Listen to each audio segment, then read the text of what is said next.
किया जाता है, उनकी इतनी ही वैल्यू होती होगी। तभी तो इन सभी राष्ट्राध्यक्षों के पास अपने बचने के एग्जिट प्लान्स भी हैं। तो आइए चर्चा करते हैं, बचने के प्लान पुतिन के, प्रधानमंत्री मोदी के, शी जिनपिंग के क्या हैं। अगर डूम्सडे की स्थिति हो तो रूस इस स्थिति से कैसे निपटता है। इस स्थिति के लिए रूस के पास एक विमान है जिसका नाम इल्यूशाइन IL-80 है। कहा जाता है कि यह विमान भी डूम्सडे विमान की तरह से ट्रीट किया जाता है। इसे मैक्स डोम कहा जाता है। यह भी डूम्सडे यानी कि प्रलय की स्थिति में रूसी राष्ट्रपति जिस विमान में बैठकर हवा में रहेंगे वो विमान है।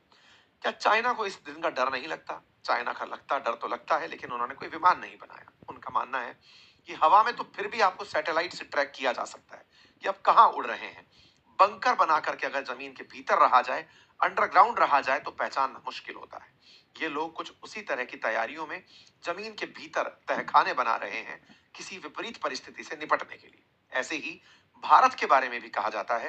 भारत के पास बहुत से कमांड सेंटर्स और भूमिगत ठिकाने हैं जो किसी प्रलय की स्थिति में बचने के लिए इस्तेमाल किए जा सकते हैं।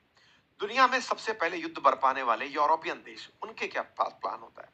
उनके पास भी कुछ इसी तरह के बंकर्स हैं जो विपरीत परिस्थितियों में इनको सुरक्षा उपलब्ध करा सकते हैं। चाहे कोल्ड वॉर एरा रहा हो, चाहे उससे पहले के युद्ध वर्ल्ड वॉर के रहे हों, इस तरह की व्यवस्थाएं इन लोगों के पास रही हैं। कुल जमा अर्थ ये है, जब जब दुनिया में अशांति की बात होती है तो एक्सट्रीम परिचर्चाएं चर्चा का विषय बन जाती हैं। और एक्सट्रीम परिचर्चाओं में ही डूम्सडे प्लेन की चर्चा आज जैसे ही निकल कर आई तो मन में एक भाव जरूर पैदा हुआ कि आदमी की अति लालसा इंसान को विश्व को किस ओर धकेल देती है। आप लोग इस विषय पर क्या सोचते हैं?